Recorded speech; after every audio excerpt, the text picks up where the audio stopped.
Oh, sorry, we've missed our appointed hour of 10 after. Thank you all for coming. This is, by means of introduction, we're with Local 1998 Steelworkers, USW Local 1998. We're video casting this to UTM and UTSC. Hello. Hello, fellows. We've invited in Aaron Weir, and Aaron is he's the person from the Canadian National Office of Steelworkers. He's been with us with various rounds of negotiations, and we've asked Aaron to take a look at the U of T budget. We've posed a few questions to him in terms of how the U of T is projecting things, how is it performing in terms of the various funds and things like that. So without further ado, I'd like to welcome Aaron Weir. Okay, well, thanks a lot for the very kind introduction. I also want to thank this local for something else. 2 years ago, I was running for the leadership of the Saskatchewan NDP, and the membership of this local very generously voted to contribute $2,000 to my campaign. I haven't made a presentation here since then, so I did just want to take the time to say thanks a lot for that support. It was very much appreciated.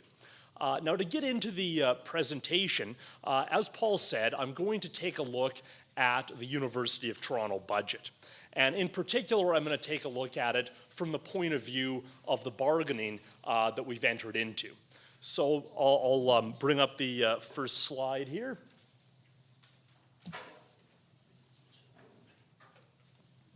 All right, good stuff. So I'm starting off with a look at pay increases among different bargaining units on campus. And one reason I do that is that employee compensation is a big part of the University of Toronto's budget. Another reason I do that is that, part of the reason we're looking at the budget is to inform our negotiations about pay and benefits. So, if you look at this slide, you'll see your own pay increases over the past 3 years, which probably look familiar. Below that, you see the teaching assistant increases. Underneath that, the third line on the table is the Faculty Association pay increases. Now, what they got was a little bit different. Rather than just a straight percentage every year, they got 1% plus a flat amount of money added to their salary every year. Now, one of the questions is, what does that really mean in percentage terms? How do you really compare that to the other bargaining units? Well, basically the way I looked at it is that the average faculty person at the university has an annual salary of about $150,000. So you can basically translate their pay increases into percentages by doing that division. And that's the fourth line on the table. Sorry, I think this is a different slide here. Okay, yeah, no worries. Okay, so anyway, this is the slide that I was trying to talk about there. The U of T Faculty Association, as you can see, got this 1% plus a flat dollar amount added to their salary each year. A question would obviously be, how does that compare to other bargaining units that were just getting percentage increases? The way I do it is I say the average salary of a faculty member is about $150,000 per year. So you can divide the dollar amount they got by that to convert into a percentage. And what you see on the kind of the fourth row of the table is that the percentage increases, at least for the average faculty member, were very similar, almost identical to the percentage increases that USW negotiated. So we can conclude from this that the pay increases that USW members have had at the university are pretty decent compared to other bargaining units on campus over the same period of time. Now, there's a couple of other ways that you could look at those pay increases. One is to make a comparison to inflation. In other words, how did pay increase compared to the cost of living? In 2011, inflation was pretty high. I should specify these are inflation figures for the province of Ontario, not the whole country, and they're going from June of one year to June of the next year, so that they correspond to the pay increases in the collective agreement. In the most recent couple of years, inflation has been really low, and so because of that, you could actually say that pay increases have been pretty good compared to inflation. Again, that really just reflects the fact that inflation has been pretty subdued, especially in Ontario, over the past couple of years. Now, that has changed. If you look at the most recent inflation figures, going from June of 2013 to June of 2014, you see that inflation jumped up to 3% in Ontario. That obviously goes beyond what's in the table, but you certainly could point to that most recent inflation figure as a justification for a larger pay increase, as setting the bar a little bit higher.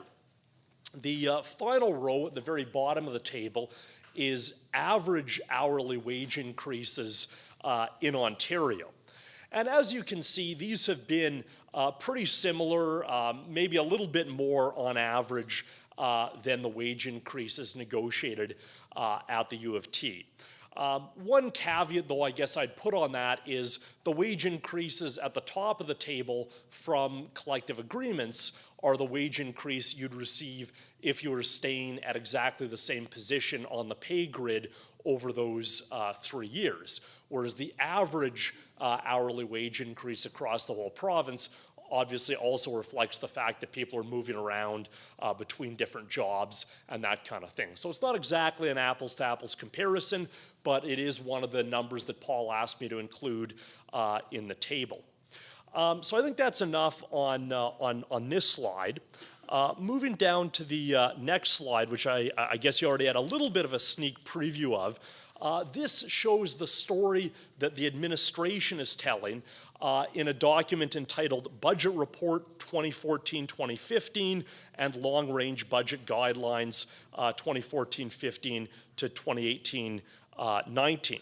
And in a nutshell, the story the administration tells is that your pay is already increasing too much. And the way that they tell that story is they look at the projected annual increases in different sources of revenue and expenditures for the university.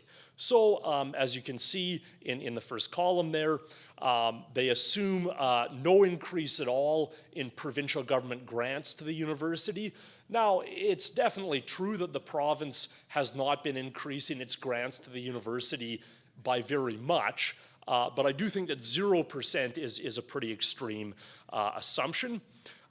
Then they assume tuition's going to go up by 3% per year for Canadian students. It's going to go up a lot more than that from the international student population. Then they have other revenues, and when you add all those things together, it works out to total revenues growing by 2.6% per year. Then what they show on the spending side of the ledger is that employee compensation, they say, is going to go up by 5% per year. Now, obviously, that isn't just the negotiated wage increases. That's probably also including the fact that there's some increase in the total number of employees on campus. It would also increase the cost of benefits and things like that. So as tempted as we might be to look at this table and say, they're going to give us a 5% wage increase every year, that's not exactly what this number means. Student aid, they say, is going up by 2.7% a year. Other things are increasing by 2% a year. So they get this total spending increase of 4.1% per year. And so they characterize that as a structural challenge in the university budget. Now, what's interesting is that the solution the administration proposes to this, which is in the second column on the table, is basically just to reduce employee compensation. Every other number in the table is exactly the same except for that line. So they don't even really consider the possibility of generating more revenue. They don't really look at how other expenditures might be managed. Really all they do is say, well, we project that spending is going to increase more than revenues, so all of that has to come out of employee compensation. So that's the administration's perspective. I mean, obviously the union's going to be trying to advance a different perspective on your behalf.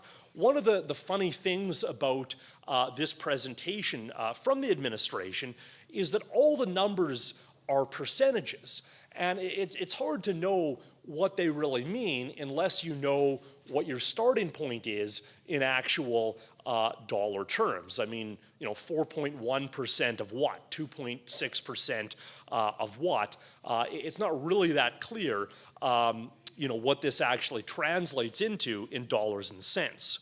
So the next slide looks at the university's actual budget balance. And these numbers are from a different document. They were from the U of T's annual financial reports. So these numbers aren't projections about what might happen in the future. These numbers are actual audited financial statements of what happened in each fiscal year. And it is important to emphasize that these are fiscal years. So the way that we have audited numbers for 2014 is this is a fiscal year that ended in April of 2014. So this isn't a calendar year, this is the fiscal year that ends in April. So I think, basically what you see on this slide is that the university did get into a deficit during the financial crisis, 2009. You see a deficit there. It returned to a balanced budget pretty quickly after that.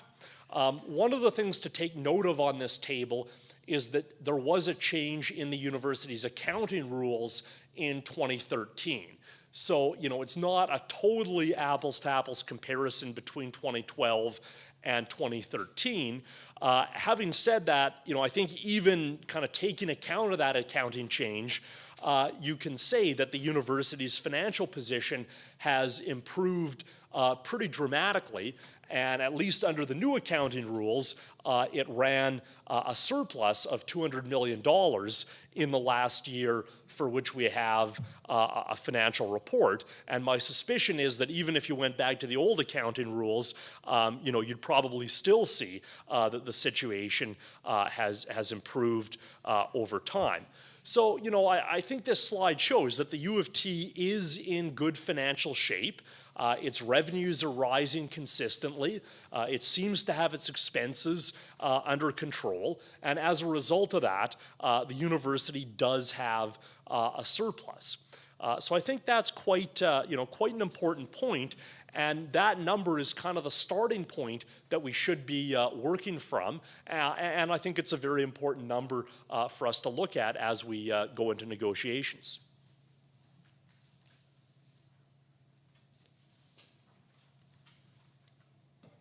So my screen seems to have timed out again here. I'm sorry, we don't control that. So.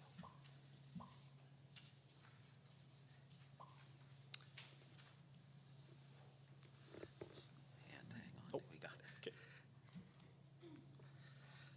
This is not our equipment.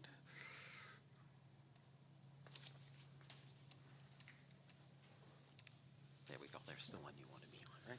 Oh, yeah, absolutely. Okay, thanks very much. So this next slide basically takes the numbers that we ended on for 2014 in the last slide, and it applies the administration's own projections to those numbers. So basically what I've done here is I've taken the revenues, the expenditures, and the surplus that we had for the fiscal year that ended in April of 2014, and I've said, okay, let's just say we accept all the administration's projections about how much revenues and expenses are on track to increase, and what does that actually look like? So you see revenues go up by the 2.6% per year, expenses are going up by this 4.1% per year.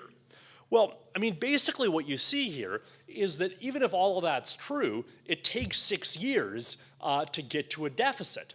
So yes, there is this, what the administration calls a structural challenge of projected expenses rising more than projected revenues, But given that we're starting with a pretty significant surplus, it actually takes 6 years for what they're calling a challenge to actually translate into a deficit. So as I was sort of alluding to before, I think it's really important to put those percentages in the context of some actual budget numbers. And as this shows, when you do that, the situation doesn't look especially dire.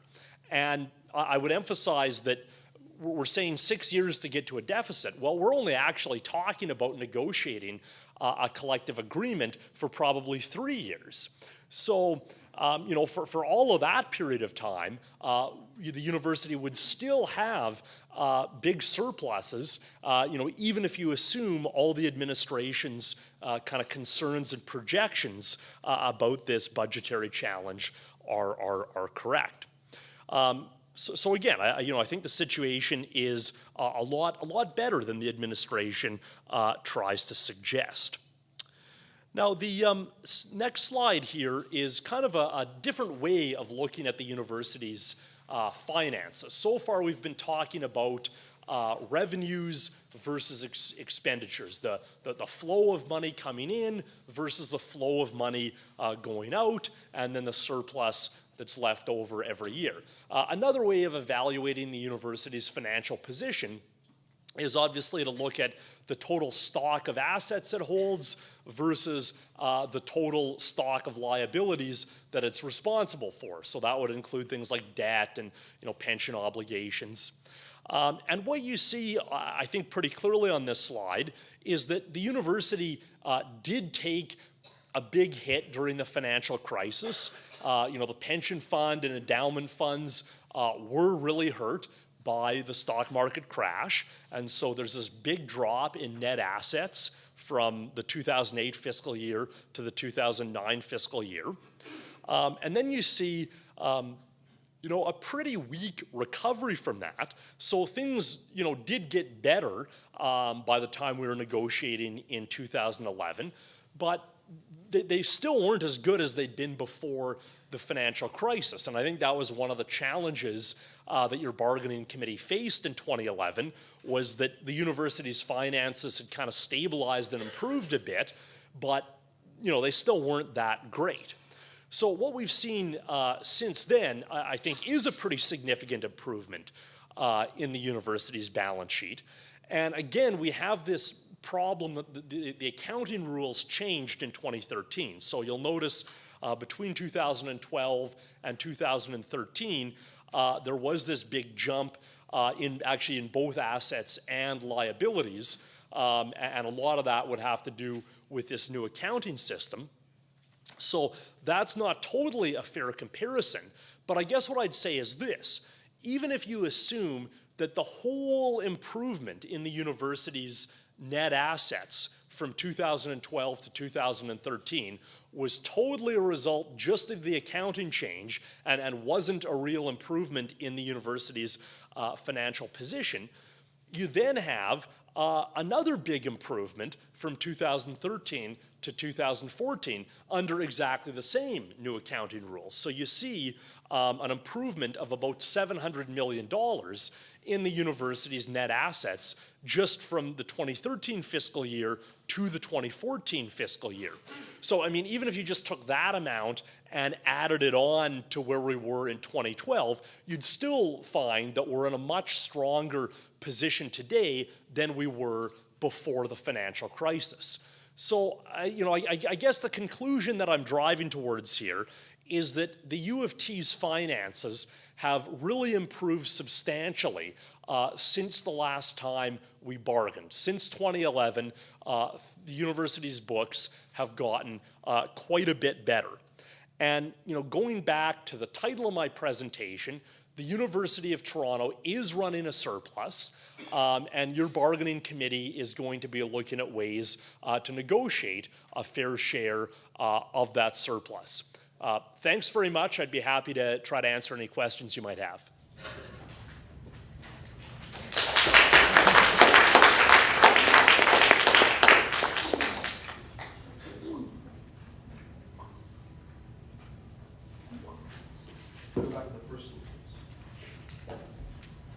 I'm sorry? Can we go back to the first slide on the increases? I'll need some IT assistance if I can do that.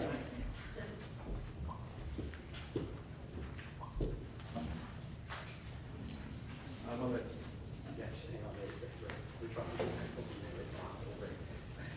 okay. Yeah, I'm on the committee, Bill Booth Status English Language Program. I have a couple questions, but I'm going to hold off. I'll just give one and then I'll let everybody else.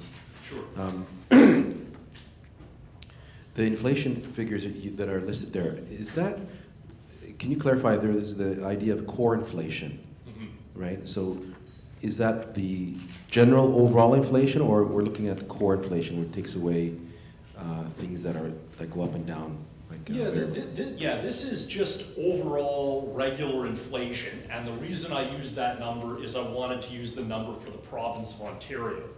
So core inflation, as you say, is another way of calculating inflation that strips out some of the most volatile items like food and energy. The Bank of Canada uses that number for monetary policy, but it's only calculated at a national level. So I guess that's something we could look at. It's obviously not in this table, but certainly if you had that number, you'd find that it varies less from one year to the next. Okay. So you would say that core inflation would be less than 1.3. You can assume that, maybe. Well, I don't know that you assume it's less. I think what you'd assume is that it is probably closer to 2%. It's probably changing less from one year to the next. I mean, this inflation number really moves around, right, from 3.6% down to just over 1%. And I think if you looked at core inflation, you'd find it bounces around a lot less. And that is, as you said, it is Ontario. 1.3 is Ontario, right? Yeah, this is just the province of Ontario. Okay, because there's the issues we're talking about. Living in the city of Toronto, we do have, maybe even in the city of Toronto, we might have higher inflation rates in the sense of housing, prices to live in the city. Yeah, no, that's a fair point. The other point, I guess, that I think I mentioned in the presentation, but I'll just reiterate, is that, I mean, even this number for Ontario, if you look at it in the most recent month, which would be June of 2014, which is, I guess, one column further than this table goes, it's up to 3% again. So, yeah, I mean, I'm not trying to say that inflation is going to be 1% forever. I'm just saying that, as it turned out, inflation was pretty low during the last couple of years. So June 2013 to June 2014, we can say it's 3%. Yes. Okay, good. That's what we need to know. Because gas prices have gone up 38.4%. Prices have gone up. Gasoline's gone up 9.4%. Fresh vegetables 9.5% in prices. So we had huge inflation in the last year, I would say. Sure. Yeah. Okay.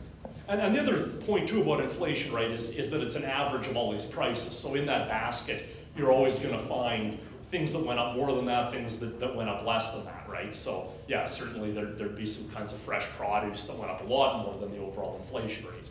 But then on the other hand, there might be things like the cost of buying a car. It didn't go up very much. So yeah, you have to think about all of that for sure.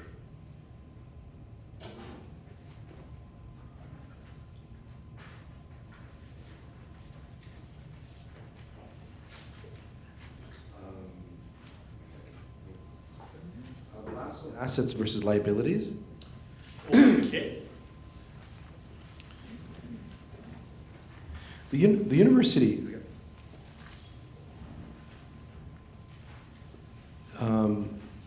assets. If we can talk about capital assets, the university since 2008 has been building and buying. So they haven't stopped buying properties in Toronto. They haven't. The cranes have been up since this 2008. So we can say that they are accumulating and spending. That's a fact, right? Yeah, that's fair enough. I mean, I guess the only kind of caveat I'd put on that is, when they build something, that is in addition to their assets. But if they borrow money to pay for it, or if they spend money they have in reserve to pay for it, that also affects the liability side of things. So, but yeah, I mean, I think you know that, but just to be clear. And one way they do that is they borrow from themselves. They borrow internally, financing their own buildings through their own financing systems, right? Sure. They take from one hand and, okay. Yeah, and I mean, that's actually one of the reasons that in this presentation I looked at these audited financial statements for the university, because if you just look at the operating budget, the administration puts out, I mean, that's one part of the budget, but then they have other funds, that aren't really reflected in that. So the reason I like to look at these audited financial statements is that, that's kind of the bottom line, including everything. And certainly some of the arguments the administration tries to make around this budget challenge and the need to reduce employee compensation are based on just the operating fund. But then the question that begs is, well, okay, what about these other funds, and what about the money that can be transferred sometimes at the administration's discretion back and forth? So I try to look at the whole picture. Exactly, because when they do borrow internally, their rates, internal lending rates, is higher than the market rates. So they can say that their liabilities have increased. If they're going to borrow a couple million to purchase a property internally, they have their rates of interest internally is higher than markets. So they're showing high liabilities when it's their own money, so to speak. Do we have any questions from UTM or UTSC? No questions at UTM. No questions at UTSC. Thank you.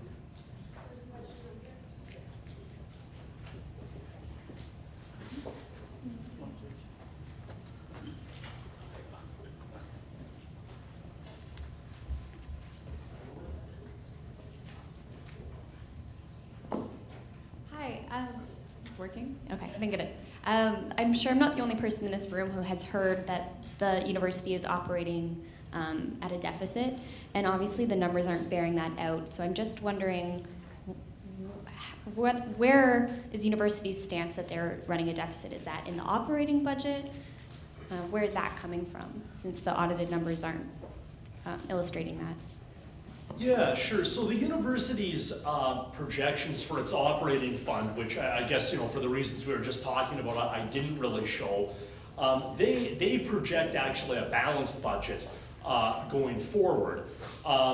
Their talk about, and they don't even quite call it a deficit, their talk about this budgetary, this structural challenge is really based on projections out into the future of how much different revenue sources and expenditures might increase. And I mean, I had a whole slide about that. I maybe should see if I can just scroll back to it here.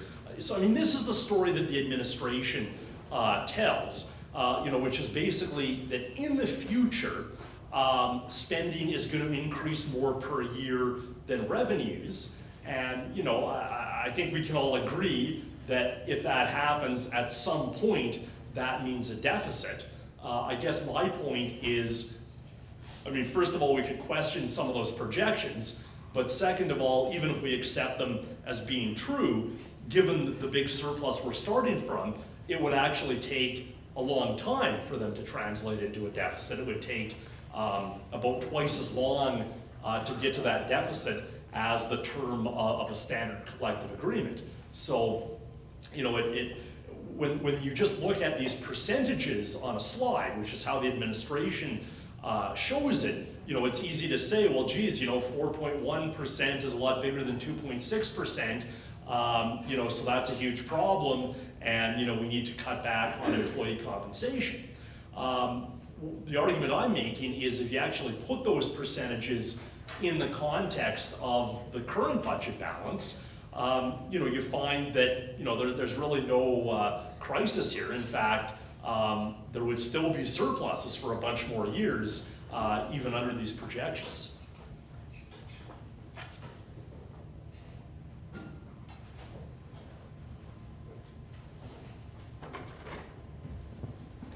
A couple of questions in terms of how the university deals with its pension obligations, because I'm on the university. I'm a member of the university pension committee and an appointee of the steelworkers. I mean, it's interesting that they somehow lost the $150 million they borrowed from themselves 2 or 3 years ago. And, I don't know where that even turns up in the numbers that you projected. I know that they're concerned about that ongoing issue in terms of what the Ontario government may choose to do or not do. So maybe if you have some comments on that score. Yeah, I didn't quite hear your question. They lost $150 million on what? No, the university was required to put $150 million into the pension. Okay, because right, of okay. because of and it did one of these borrow from yourself tricks in 2011. So I was curious where that turned up and these numbers that you presented. Yeah, well, these numbers are kind of an aggregate of the whole university budget. So if they're just taking money from one place and putting it in another, that doesn't really change these figures. I mean, if you have really detailed questions about the university pension, we have a kind of leading expert on that in the back of the room, Alex McKinnon. I don't know if he wants to come down here and field some questions. But I don't think that transaction would have changed the numbers that I presented in terms of the overall budget. Now, my understanding is that they borrowed 3 sets of $50 million to put in the pension fund. They borrowed from themselves somewhere and put it in to sort of satisfy some of their additional payment requirements that they had to pay. Now, it's not clear as to whether or not at some point the pension fund has to repay that money. Well, I could hear that down here even without the microphone, so hopefully they could in Scarborough and Mississauga as well.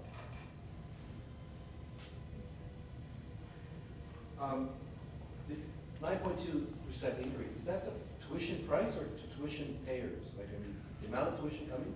International? Yeah, it would be the amount of revenue from that source. So it's a combination of, maybe bringing in more international students and also for sure increases in what their tuition fees are.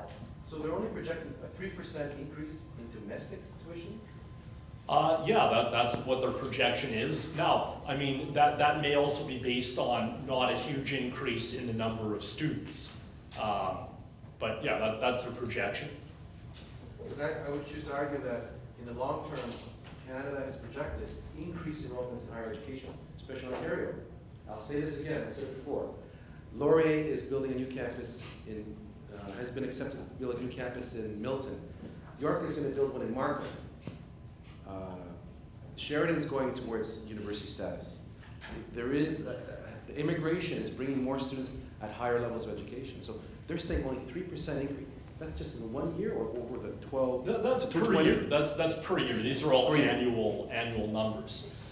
Yeah, no, I mean, so I don't have an alternative projection of what tuition revenue increases might be. But I guess what does really strike me about the administration's percentages here is that the only number that they change or that they even explore is employee compensation. Like, they don't even seem to consider the possibility of higher revenues. And I'm certainly not arguing that they should be increasing tuition fees more. But I think the point you're making is that maybe enrollment's bigger and maybe that increases tuition revenues by a bigger percentage. And I think all of those are things that we should look at before we accept the argument they're trying to make, which is that there's this structural budget challenge and we need to sort of constrain employee compensation as a result. When you talk about like MOOCs, the mass open line courses on campus, where they're saying 100,000 students in one course online, that's going to bring some revenues. I mean, sure. Not that they're going towards all that, but that's another stream of revenue. Yeah, no, absolutely. Digitally.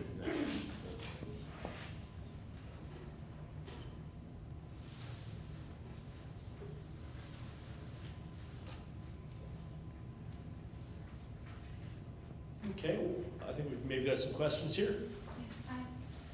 My name is Yolanda, the president of the University of Toronto Students' Union. And we know that the working conditions of the staff here at U of T are learning conditions. But my question is around, often we hear from the university that either our tuition fees have to go up or staff salaries have to decrease. And that doesn't seem to reflect the picture that you've shown here. So I'm wondering how you would respond to that. Yeah, well, great point, and really appreciate that you came out. One of the things our union's always interested in doing is working with the students union and building kind of, a common front on some of these issues. I think that a lot of the information in this presentation, is probably information you could also use to argue against tuition increases, because the bottom line here is that the university's, financial position, is a lot better than perhaps the administration has led on. Things are actually more positive than the story that they tell us, and probably than the story that they tell you. So, not a lot to, really specifically to add on tuition fees, other than to say that, given that the university does have this surplus, I think there is room to have, reasonable pay increases for the staff without requiring extravagant tuition fee increases from the students.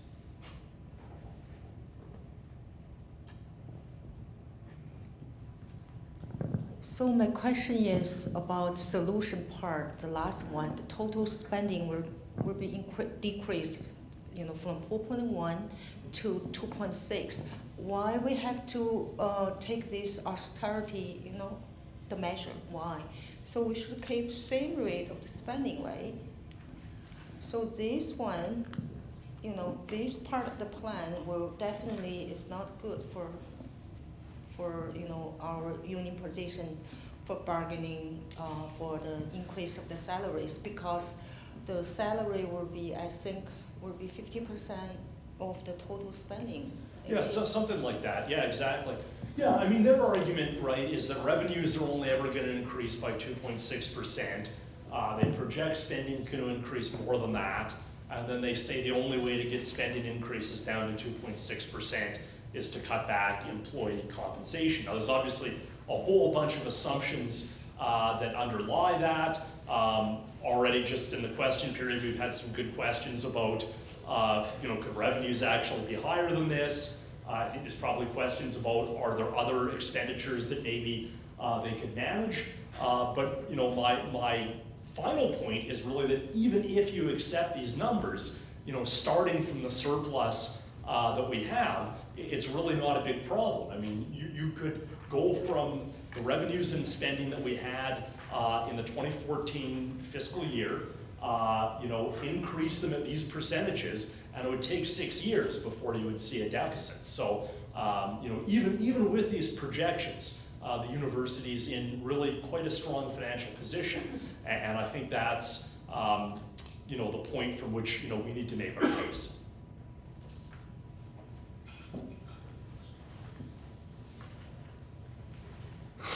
So I see a few people already sneaking out, and I realize that it's getting close to 1 p.m. So, I mean, if there's any more quick questions, I'm happy to answer them. But if not, I'm probably inclined to either bring things to an end or turn them over to Paul if he has any more words to say. Just like to thank Aaron Weir for taking the time to be available for our bargaining committee and the rest of our university.